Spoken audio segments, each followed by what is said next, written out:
Shalom Bapak Ibu, Saudara, Jemaat dan Simpatisan GKI Taman Sepaik Semarang.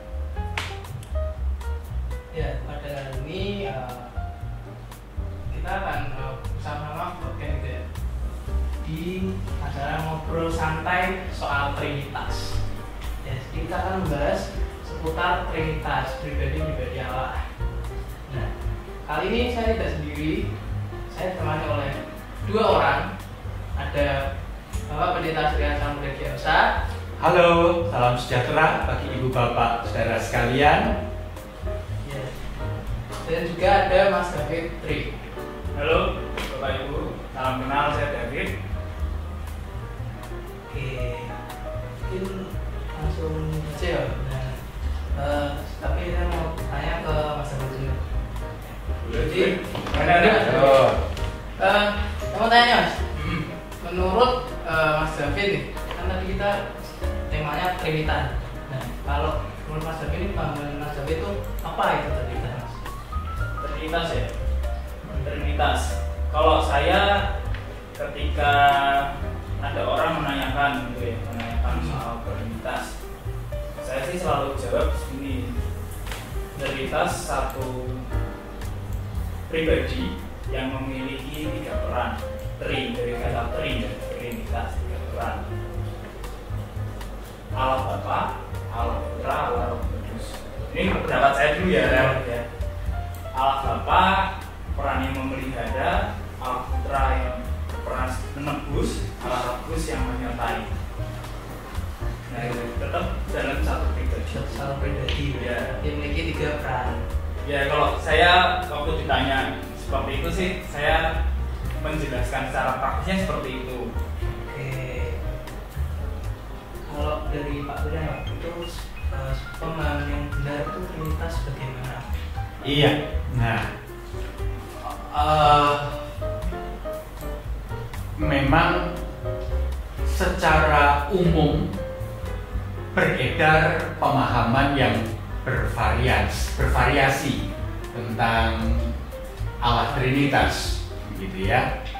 Dan memang apa yang disampaikan oleh Saudara David ini salah satu pemahaman yang umum, tetapi saya mau katakan itu bukan pemahaman GKI.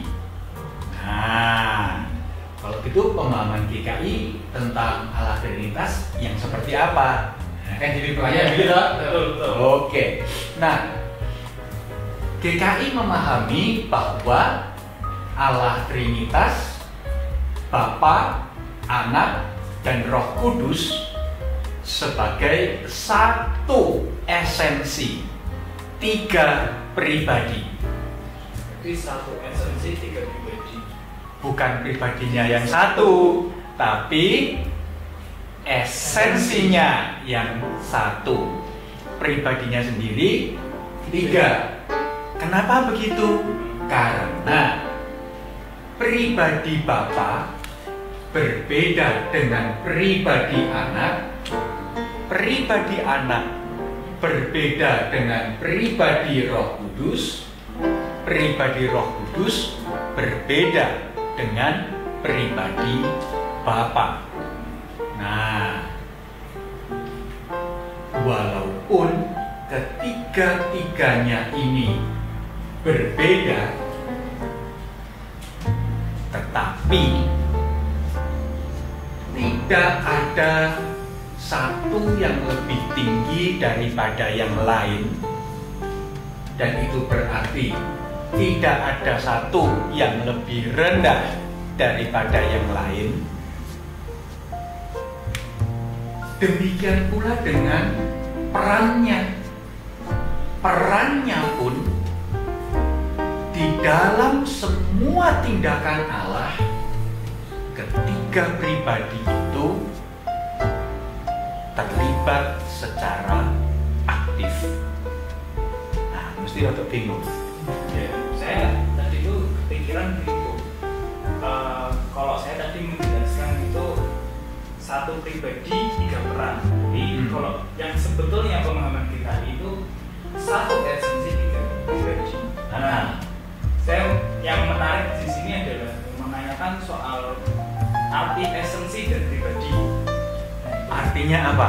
Nah, Gini, mari kita berbicara tentang esensi terlebih dahulu, ya. ya. Oke, saya mau kasih contoh apa itu esensi. Ini apa ya? Ini Oh, oke. HP. Ini Oke. ini mirip HP. Kasih bisa. Tapi versi gede, ya. Esensinya HP.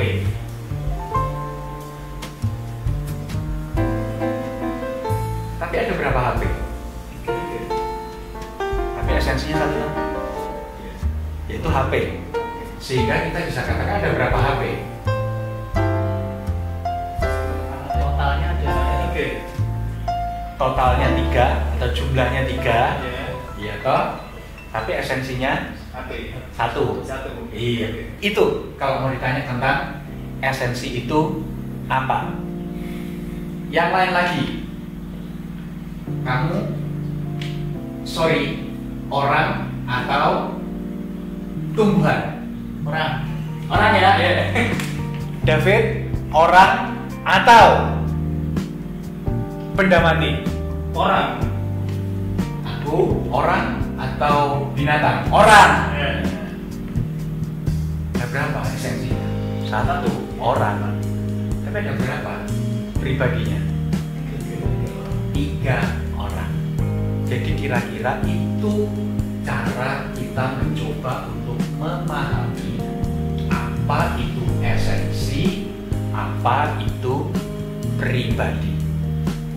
Tapi ada tapinya, saya mau katakan nggak bisa yang kita bicarakan tadi itu mentah-mentah diterapkan kepada Allah.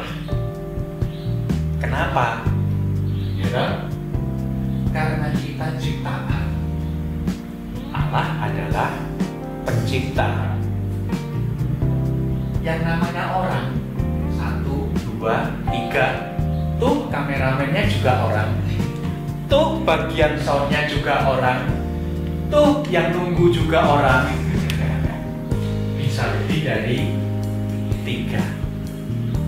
Sementara Allah nggak bisa. Kemudian kita katakan bisa 3, bisa 4, bisa 5. Dan dari mana? Kita melihatnya dari Alkitab. Gitu. Esensi ya. Esensi. Atau ada yang juga menggunakan istilah bukan esensi, tetapi apa ya, istilah yang tapi teknis filsafat sekali. Tapi udahlah, nggak usah dibahas lah. Jadi ruwet malah dia. Cuman yang itu kan kita sudah ada bayangan terkait esensi dan pribadi. Oh, seperti ini ya kurangnya.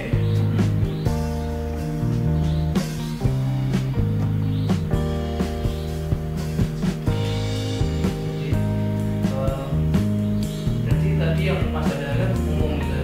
Ini yang versi GKI gitu ya. Ya, Esensi ya pribadi. Bukan salah tiga pribadi gitu. Bukan tiga peran. tiga peran. Iya. Tapi masing-masing pribadi itu apakah sudah memiliki peran? Bro? Apakah masing-masing pribadi punya peran? Oh tentu, semua punya peran, di mana semua terlibat di dalam perannya. Jadi, saya mau kasih contoh yang sejak awal kita bisa baca dalam Alkitab. Kejadian pasal 1. Kejadian pasal 1. Apa itu? Kisah penciptaan. Siapa yang mencipta alam semesta? Menurut Anda siapa?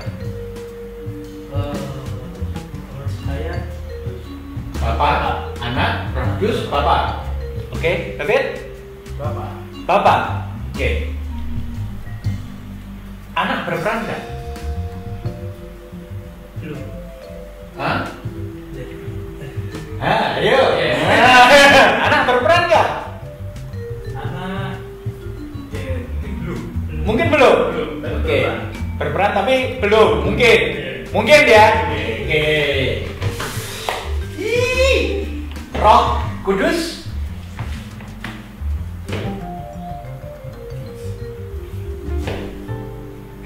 Tadi. Jadi menarik ya. Kalau saya sih belum ya, belum pernah. Oh, belum berperan. Karena pengalaman saya. pengalaman saya juga tuh Roh Kudus berperan ketika Yesus naik ke surga. Iya. Oke. Lalu ada Roh Kudus yang turun menyertai kita. Gitu. Selama Oke. tidak ada anak apa. Gitu ya. Iya. Oke.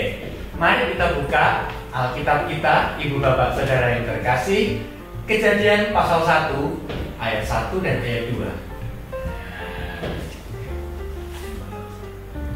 Ayat 1 dan ayat 2. Nanti lanjut ayat 3 dah sekalian. Nah, Kejadian 1 ayat 1 sampai 3. Fed, baca Fed. Kejadian 1 ayat 1 sampai 3. Pada mulanya Allah menciptakan langit dan bumi. Bumi belum berbentuk dan kosong. Gelap gulita menutupi samudera raya dan Roh Allah melayang-layang di atas permukaan air. Berfirmanlah Allah, jadilah terang, lalu terang jadi. Oke. Ayat 1 mengatakan yang berperan siapa? Yang aktif berkarya mencipta siapa? Allah. Itu menunjuk kepada Bapak. Bapa ya. Ya, Lalu yang melayang-layang di atas permukaan air itu apa? Roh Allah.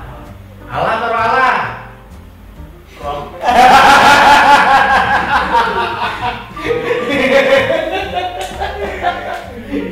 Ada nggak roh di situ kalau gitu?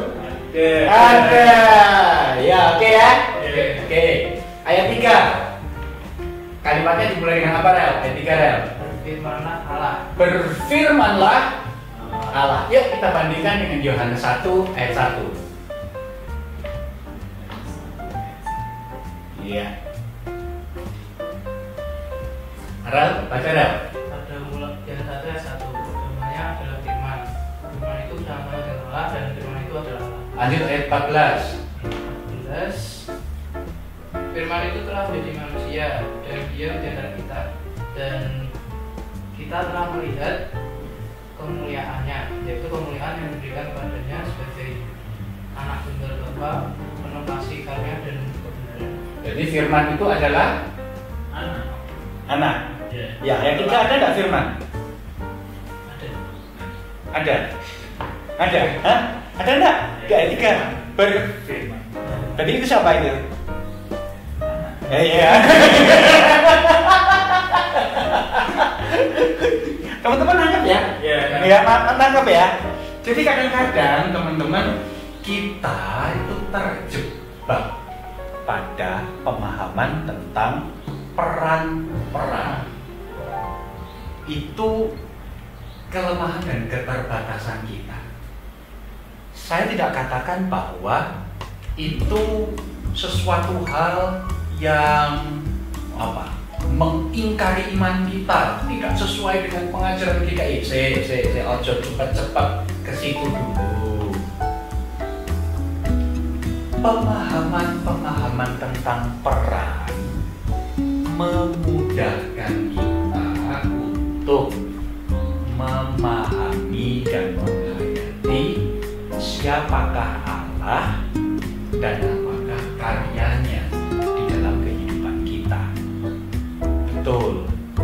Tapi jangan sampai kita terjebak mengkotak-kotakkan.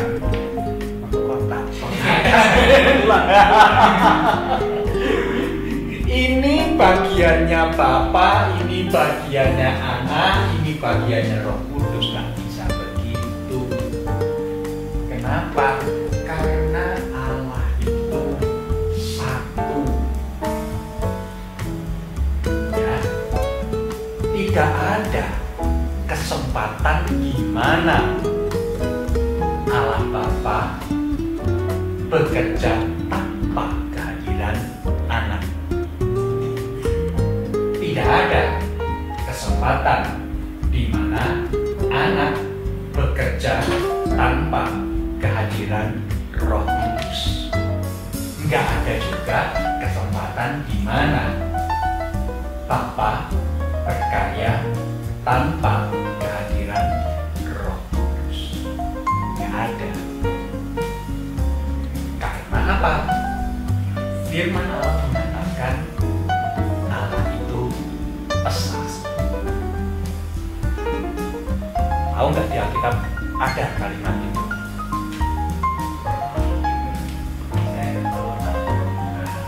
Pernah tahu? Hah? Ulangan matematika. Ulangan bahasa Indonesia. Ulangan pasal 6. Iya. Dengarlah hai Israel, Allah itu esa. Ya.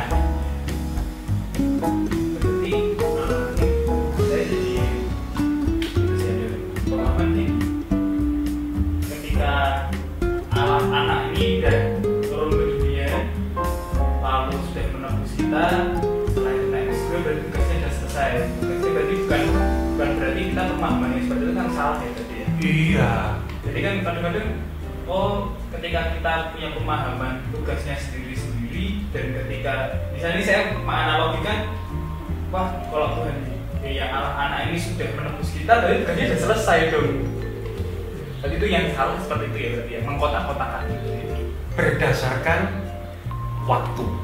Ya, Maksudnya itu periodisasi Periodisasi. kerja Allah. Nah, Berarti Allah punya jam kerja. iya dong.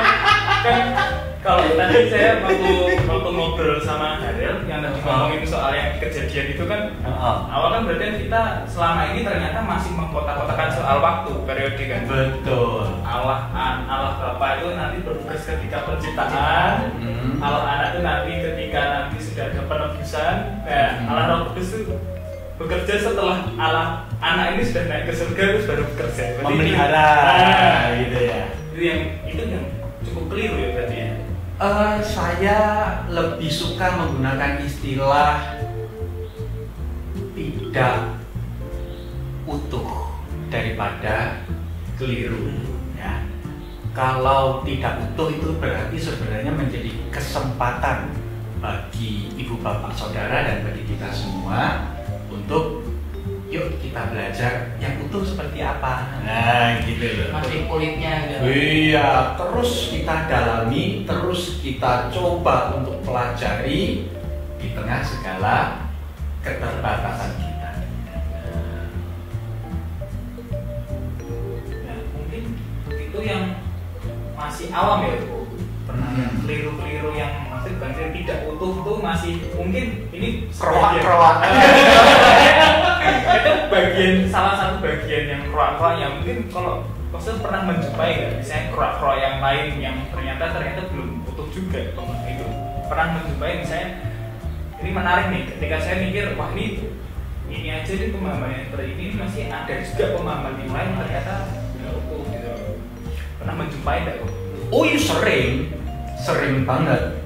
Nah, seperti misalkan berkaitan dengan yang peran tadi itu, pemahaman yang mencoba untuk mengatakan bahwa Allah itu satu pribadi, 3 peran. Itu betul-betul ada dan itu betul-betul ditekankan di dalam kehidupan gereja-gereja tertentu. Ada yang seperti itu. Ketidakutuhannya di mana, atau saya mau katakan lebih tepatnya bahayanya di mana? Begini, ibu bapak, saudara yang terkasih, ketika pemahaman yang mengatakan Allah itu satu pribadi 3 peran kita terapkan di dalam kisah Injil, khususnya pada momen-momen ketika Tuhan Yesus berdoa. Yesus berdoa kan? Iya. Kapan Yesus berdoa? Di mana? Di Getsemani. Oke. Ada di mana Yesus berdoa? Oke, di Getsemani. Rata-rata kita ingatnya di Getsemani karena itu mendekati peristiwa penyaliban, ya. Walaupun sebenarnya enggak. Setiap hari Yesus itu berdoa. Coba cari di Injil Markus, teman-teman akan bisa mendapati, ibu bapak akan bisa mendapati, di situ dikatakan tiap pagi Yesus berdoa. Itu berarti berdoa adalah bagian kehidupan dari Tuhan kita Yesus Kristus. Selain itu, Yesus juga berdoa kapan? Di kayu salib. Iya tak? Kalimat pertama yang ia ucapkan di kayu salib itu sebuah doa. Masih ingat apa kalimatnya? Ampunilah mereka sebab mereka nggak tahu apa yang mereka lakukan, mereka perbuat. Dia minta kepada siapa itu? Ya Bapa. Iya kan? Ampunilah mereka sebab mereka tidak tahu apa yang mereka lakukan. Kalimat terakhir Tuhan Yesus di kayu salib juga sebuah doa.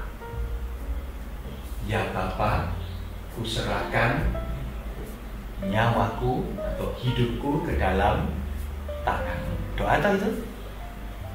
Kalian pernah nggak doa kayak gitu? Ekstrim. Ke dalam tangan-Mu Tuhan, aku serahkan hidupku. Nah, gitu ya.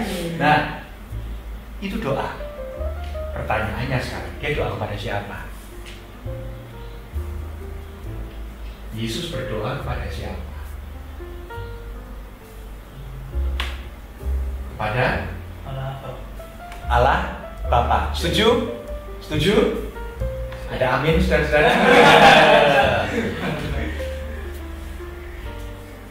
Kalau begitu, Yesus kan nggak sedang bicara dengan dirinya sendiri, kan? Yesus tidak sedang berdoa kepada dirinya sendiri, kan? Betul?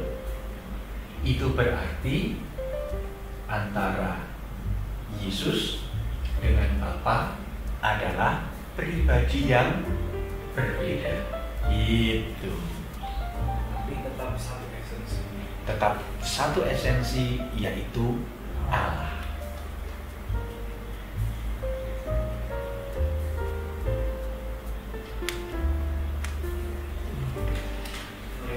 Mulai pencerahan ini. Cling. Ini kok cling. Semakin lama semakin ke belakang. Iya.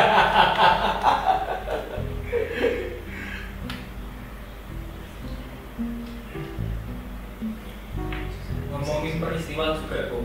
Kan saya jadi teringat ketika kalau tadi Yesus berdoa, terus ketika Yesus disalibkan dia berdoa juga.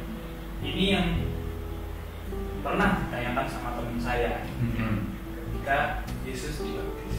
Oke. Nah, itu kan sebenarnya kayak ya ini kayak pertanyaan juga kan sih kayak kok Tuhanmu dibaptis terus juga apa namanya? Jadi dia ini juga pertanyaan-pertanyaan yang sebenarnya saya sudah tahu untuk bayi saya sih. Iya, jebakan Batman ya. Ya.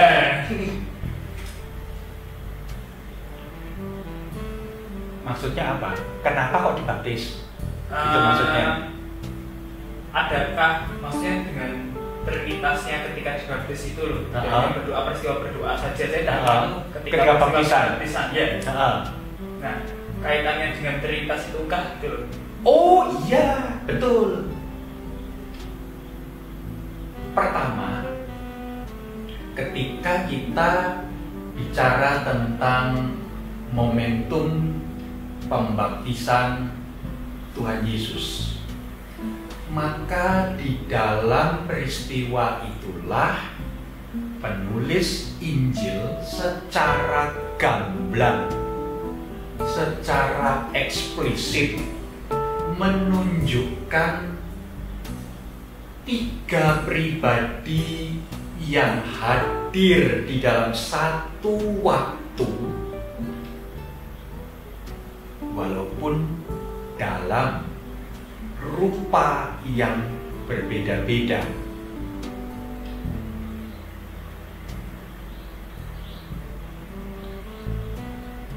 Tidak sering di dalam Alkitab secara eksplisit penulis Alkitab menuliskan perwujudan, penampakan ketiga pribadi Allah Trinitas itu, Bapa, Anak, dan Roh Kudus dalam satu momentum, dalam satu kesempatan. Tetapi betul, memang di dalam peristiwa pembaptisan Yesus itulah ketiga pribadi itu dibagikan, dinyatakan, dituliskan secara eksplisit supaya para pembaca Injil pada waktu itu memahami betul, melihat betul, inilah Allah Trinitas.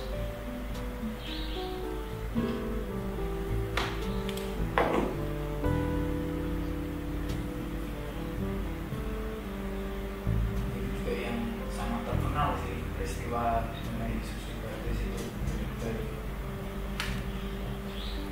Ya, karena memang menjadi salah satu kisah yang dicatat di dalam Alkitab secara eksplisit menyampaikan peristiwa Trinitas. Sementara bagian-bagian Alkitab yang lain lebih berupa formulasi, bukan peristiwa. Rasul Paulus katakanlah menuliskan juga tentang Trinitas, kasih Allah Bapa, kasih karunia Tuhan kita Yesus Kristus, dan persekutuan Roh Kudus bersama-sama dengan kamu dari sekarang sampai selamanya. Tapi itu kan formulasi, ya toh? Itu kalimat, bukan kisah, bukan peristiwa yang dinarasikan. Tapi pembaptisan betul-betul adalah peristiwa yang kemudian dituangkan di dalam wujud narasi.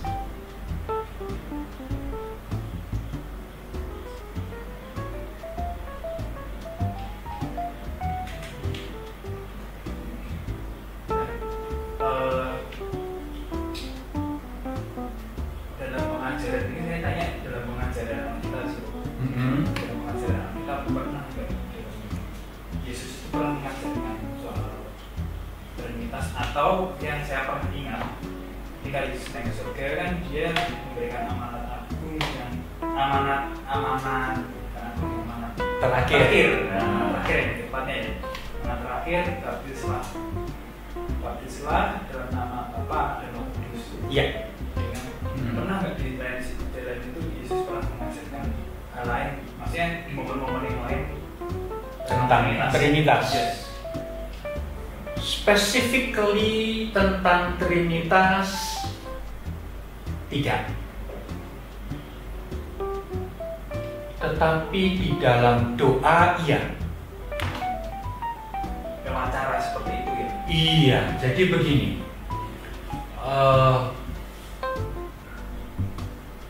pertama tentang sapaan Allah sebagai Bapa. Nah, itu dulu. Kita tentu tahu tentang doa Bapa kami. Iya kan? Murid-murid bertanya dan meminta kepada Tuhan Yesus.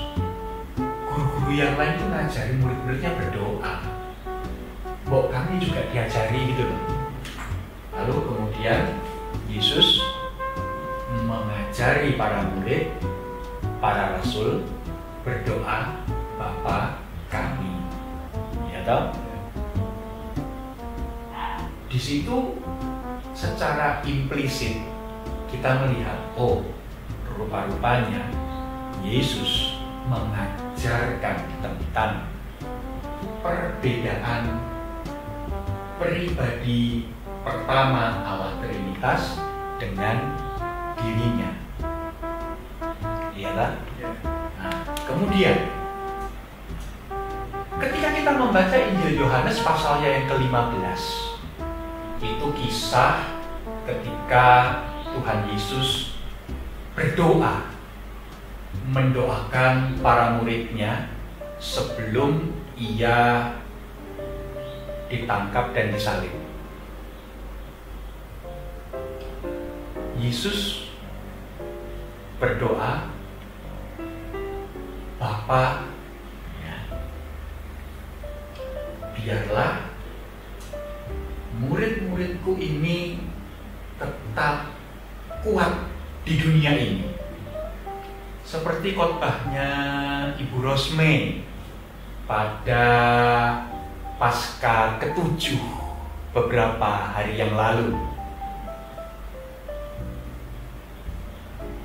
Yesus meminta kepada Bapa untuk memelihara para murid. Sama seperti engkau dan aku satu. Nah, ya tak? Itu doanya, engkau dan aku satu. Demikianlah supaya mereka menjadi satu. Itu menarik. Mengapa? Karena di dalam doa seperti itulah kita juga belajar bagaimana Tuhan Yesus bukan hanya mengajarkan tentang, dalam tanda kutip, perbedaan pribadi pertama Allah Trinitas, yaitu Bapa, dan pribadi kedua Allah Trinitas Sang Anak, yaitu dirinya sendiri, tapi juga mengajarkan kesatuan.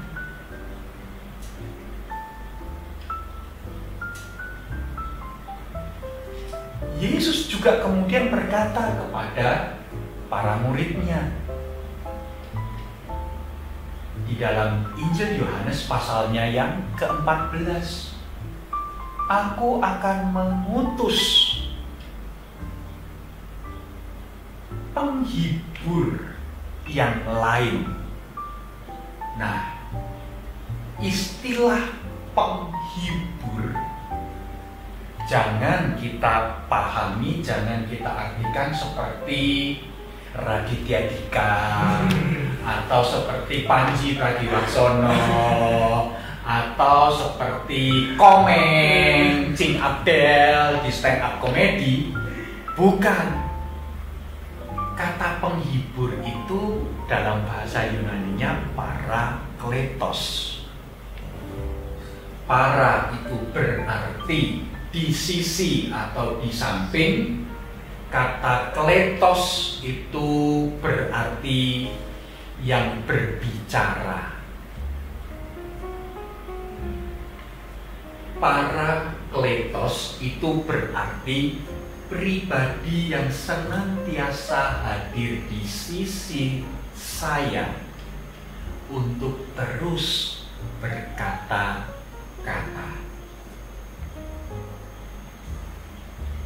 Oh, itu kan hati nurani. Bukan. Hati nurani itu bukan pribadi yang berbeda dengan kita. Itu Roh Kudus. Kenapa? Karena kemudian Yesus mengajarkan pekerjaan Parakletos itu adalah menginsyafkan dunia akan dosa, akan kebenaran, dan akan penghakiman. Hati nurani tidak bisa mencapai titik seperti itu. Nah, di sini kita belajar juga bahwa ternyata Tuhan Yesus mengajarkan kepada para rasulnya, para muridnya tentang pribadi ketiga Allah Trinitas, yaitu Roh Kudus.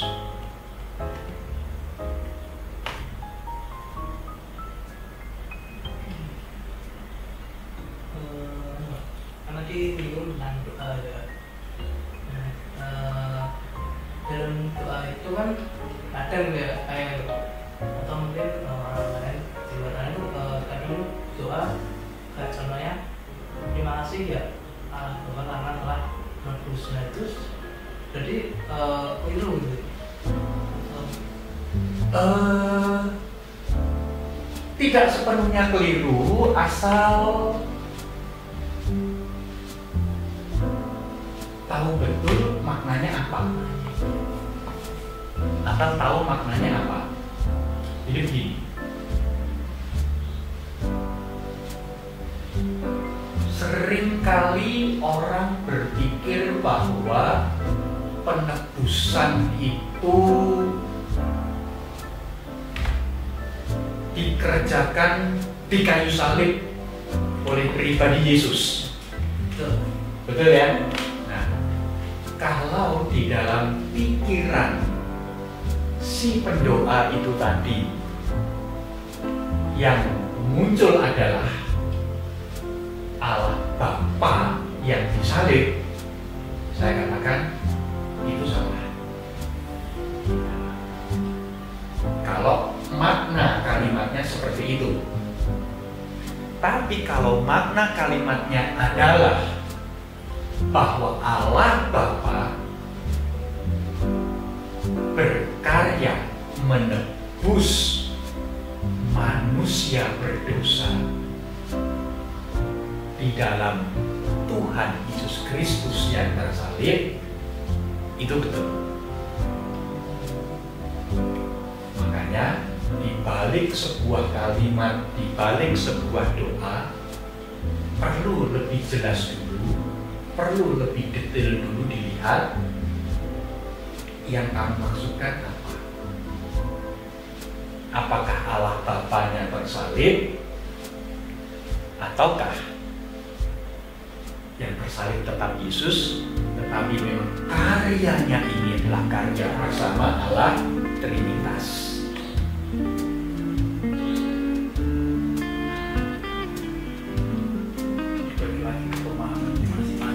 Betul, apakah seseorang betul-betul memahami kalimat yang dia ucapkan?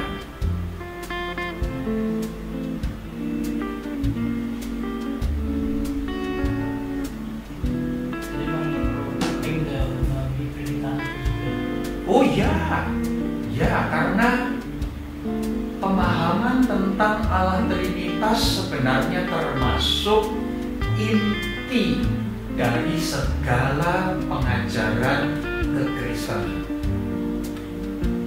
Begitu seseorang miss di dalam pemahaman tentang Trinitas, ke belakang-belakangnya pemahaman-pemahaman lainnya itu bala-bala. Tapi bisa disimpulkan ini menjadi paling dasar. Cukup mendasar. Karena kan pertama-tama harus paham dulu toh Allah Bapa, lalu Anak, lalu Roh Kudus, baru kemudian naik sedikit menjadi Trinitas. Ya, dan dari situlah kemudian dibangun pemahaman-pemahaman teologis yang lain.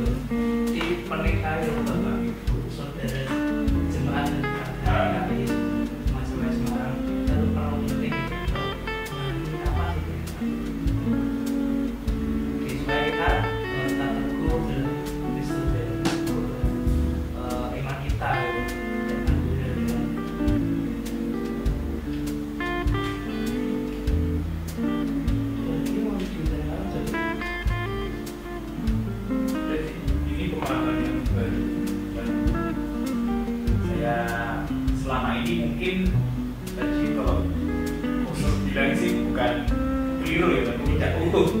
Si kulit. Tidak utuh. Gitu. Bahwa materialitas juga bisa dan karya juga. Dan masa-masanya sendiri itu juga saya baru kepikiran juga ya. Perannya tidak bisa dikotak-kotakan bahwa semuanya itu satu. Nah, itu yang selama ini mungkin bukan keliru ya Bapak Ibu ya, tapi tidak utuh. Tidak utuh ya. Tidak. Itu saja sih mungkin seperti saya yang selama ini mungkin juga tadi harus juga soal doa juga itu penting juga sih kalau kita berdoa pemahamannya memang masih pemahaman yang tadi yang soal itu ya soal kalau misalnya kalau ini tergantung pemahaman kita nih prioritas ini bagaimana dan ini cukup mendasar yang tadi Koso bilang kalau mau membangun istilahnya membangun ini pondasinya ini dulu gitu. Itu sih thank you Koso. Terima kasih. Ini masukannya luar biasa. Pengalaman baru.